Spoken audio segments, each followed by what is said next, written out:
يا أهل الكتاب لم تحاجون في إبراهيم وما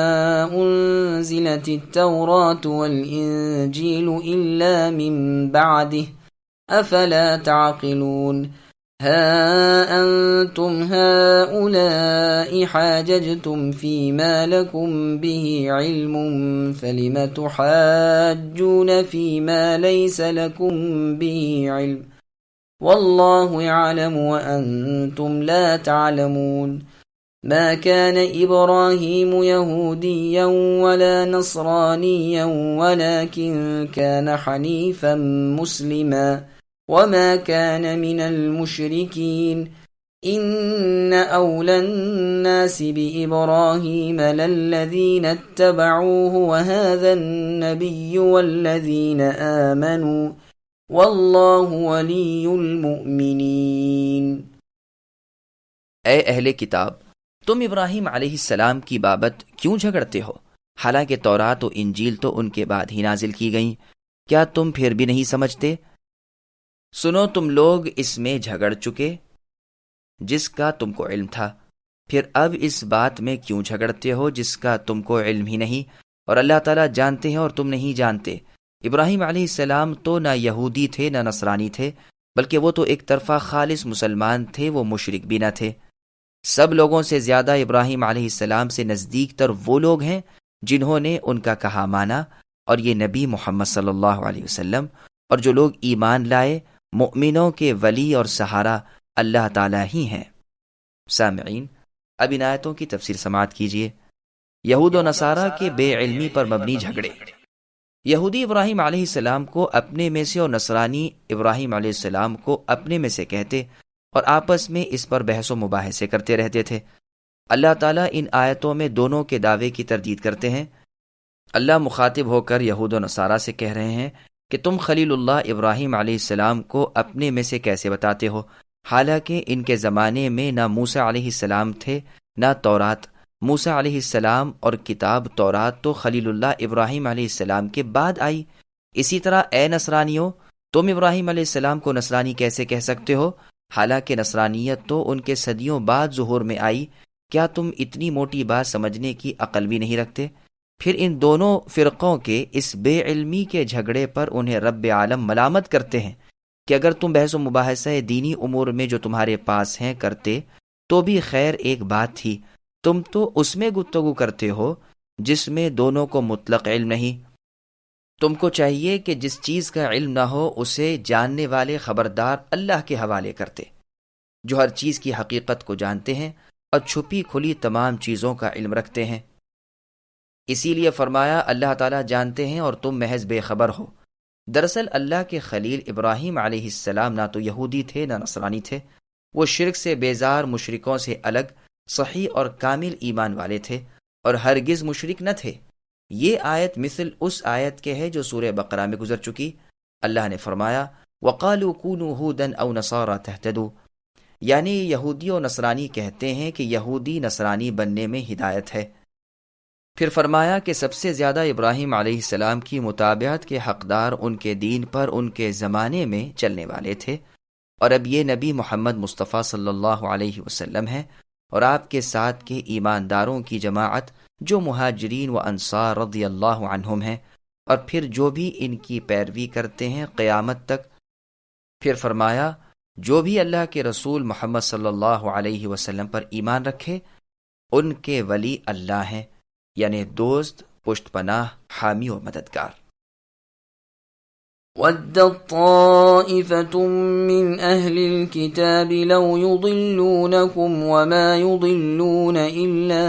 أَنفُسَهُمْ وَمَا يَشْعُرُونَ يَا أَهْلَ الْكِتَابِ لِمَ تَكْفُرُونَ بِآيَاتِ اللَّهِ وَأَنْتُمْ تَشْهَدُونَ يَا أَهْلَ الْكِتَابِ لِمَ تَلْبِسُونَ الْحَقَّ بِالْبَاطِلِ وَتَكْتُمُونَ الْحَقَّ وَأَنْتُمْ تَعْلَمُونَ وَقَالَتْ طَائِفَةٌ مِّنْ أَهْلِ الْكِتَابِ آمِنُوا بِالَّذِي أُنزِلَ عَلَى الَّذِينَ آمَنُوا وَجْهَ النَّهَارِ آمنوا بالذي أنزل على الذين آمنوا وجه النهار واكفروا آخره لعلهم يرجعون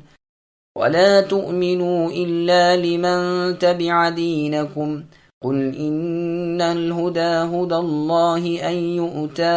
أحد مثل ما أوتيتم أو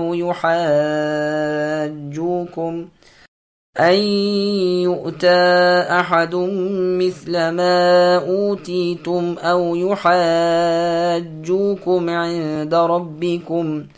قل إن الفضل بيد الله يؤتيه من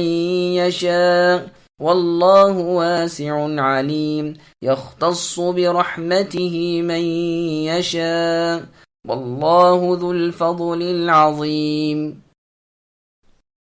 اہل کتاب کی ایک جماعت کی چاہت ہے کہ تم کو اے مسلمانوں گمراہ کر دیں، دراصل وہ خود اپنے تئیں گمراہ کر رہے ہیں اور سمجھتے نہیں۔ اے اہل کتاب،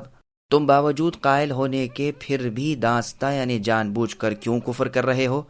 اے اہل کتاب، باوجود جاننے کے حق و باطل کو کیوں خلط ملط کر رہے ہو اور کیوں حق کو چھپا رہے ہو؟ اور اہل کتاب کی ایک جماعت نے کہا کہ جو کچھ ایمان والوں پر اتارا گیا ہے اس پر دن چڑھے تو ایمان لاؤ اور شام کے وقت کافر بن جاؤ تاکہ یہ لوگ بھی پلٹ جائیں، اور سوائے تمہارے دین پر چلنے والوں کے اور کسی کا یقین نہ کرو۔ تو اے نبی، آپ کہہ دیجئے کہ بے شک ہدایت تو اللہ ہی کی ہدایت ہے، اور یہ بھی کہتے ہیں کہ اس بات کا بھی یقین نہ کرو کہ کوئی اس جیسا دیا جائے جو تم دیے گئے ہو، یا تم سے تمہارے رب کے پاس جھگڑا کریں گے۔ تو اے نبی، آپ کہہ دیجئے کہ فضل تو اللہ ہی کے ہاتھ ہے، وہ جسے چاہیں اسے دیں، اللہ تعالیٰ وسعت والے اور جاننے والے ہیں، اپنی رحمت کے ساتھ جسے چاہیں مخصوص کر لیں، اللہ تعالیٰ بڑے فضل والے ہیں۔ سامعین، اب ان آیتوں کی تفسیر سماعت کیجیے۔ یہودیوں کی بری خصلتوں کا تذکرہ یہاں بیان ہو رہا ہے کہ ان یہودیوں کے حسد کو دیکھو کہ مسلمانوں سے کیسے کچھ جل کھڑ رہے ہیں، انہیں بہکانے کی کیا کیا پوشیدہ ترکیبیں کرتے ہیں، کیسے کیسے مکر و فریب کے جال بچھاتے ہیں، حالانکہ دراصل ان تمام چیزوں کا وبال خود ان کی جانوں پر ہے، لیکن انہیں اس کا بھی شعور نہیں۔ پھر انہیں ان کی یہ ذلیل حرکت یاد دلائی جا رہی ہے کہ تم سچائی جانتے ہوئے، حق کو بھی پہچانتے ہوئے اللہ تعالیٰ کی آیتوں سے منکر ہو رہے ہیں۔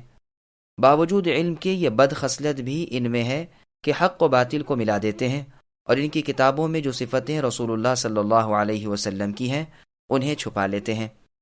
بہکانے کی جو صورتیں گھڑتے ہیں ان میں سے ایک کا بیان ہو رہا ہے کہ آپس میں مشورہ کرتے ہیں کہ صبح جا کر ایمان لے آؤ، مسلمانوں کے ساتھ نمازیں پڑھو اور شام کو پھر مرتد بن جاؤ، تاکہ جاہل لوگوں کے دل میں بھی خیال گزرے کہ آخر یہ لوگ جو پلٹ گئے تو ظاہر ہے کہ انہوں نے اس دین میں نقصان یا برائی ہی دیکھی ہوگی، تو کیا عجب کہ ان میں سے کوئی ہماری طرف لوٹ آئے۔ غرض یہ ایک حیلہ جوئی تھی کہ شاید ان سے کمزور ایمان والا لوٹ جائے کہ یہ جاننے بوجھنے والے لوگ جب اس دین میں آئے، نمازیں پڑھیں، پھر جو اسے چھوڑ دیا تو ضرور یہاں کوئی خرابی و نقصان دیکھا ہوگا۔ یہ لوگ کہتے تھے کہ بھروسہ اپنے والوں ہی پر کرو، مسلمانوں پر نہ کرو، نہ اپنے بھید ان پر ظاہر ہونے دو، نہ اپنی کتاب کی باتیں ان پر کھولو، جس سے یہ ان پر ایمان لائیں اور اللہ کے ہاں بھی ان کے لیے ہم پر حجت بن جائیں۔ تو اللہ تعالیٰ فرماتے ہیں کہ آپ اے نبی کہہ دیجئے کہ ہدایت تو اللہ ہی کے ہاتھ ہے، وہ مؤمنوں کے دلوں کو ہر اس چیز پر ایمان لانے کے لیے آمادہ کر دیتے ہیں جسے اللہ تعالیٰ نے نازل فرمایا ہو، انہیں ان دلائل پر کامل ایمان نصیب ہوتا ہے۔ گو تم نبی امی محمد صلی اللہ علیہ وسلم کی صفتیں چھپاتے پھرو، پھر بھی خوش قسمت لوگ تو رسول اللہ کی نبوت کے ظاہر نشان بیک نگاہ پہچان لیں گے۔ اسی طرح وہ کہتے تھے کہ تمہارے پاس جو علم ہے اسے مسلمانوں پر ظاہر نہ کرو کہ وہ اسے سیکھ کر تم جیسے ہو جائیں، بلکہ اپنی ایمانی قوت کی وجہ سے تم سے بڑھ جائیں، یا اللہ تعالیٰ کے سامنے ان کی حجت و دلیل قائم ہو جائے، یعنی خود تمہاری کتابوں سے وہ تم کو الزام نہ دینے لگیں اور تم ہی پر تمہاری ہی دلیلیں نہ قائم کرنے لگیں۔ اللہ تعالیٰ فرماتے ہیں کہ تم کہہ دو فضل تو اللہ تعالیٰ کے ہاتھ ہے، جسے چاہے دیں، سب کام اللہ ہی کے قبضے میں ہیں، وہی دینے لینے والے ہیں، جسے چاہیں ایمان، عمل اور علم و فضل کی دولت سے مالا مال کر دیں، اور جسے چاہیں راہ حق سے اندھا اور کلمہ اسلام سے بہرا اور صحیح سمجھ سے محروم کر دیں۔ اللہ کے سب کام حکمت سے ہی ہوتے ہیں، وہ وسعت و علم والے ہیں، جسے چاہیں اپنی رحمت کے ساتھ خاص کر دیں، وہ بڑی فضل والے ہیں۔ اے مسلمانوں، بے حد و بے پایاں احسانات اللہ نے تم پر کیے ہیں۔ تمہارے نبی محمد صلی اللہ علیہ وسلم کو تمام انبیاء پر فضیلت دی، اور بہت ہی کامل اور ہر حیثیت سے پوری شریعت اللہ نے تم کو دی ہے۔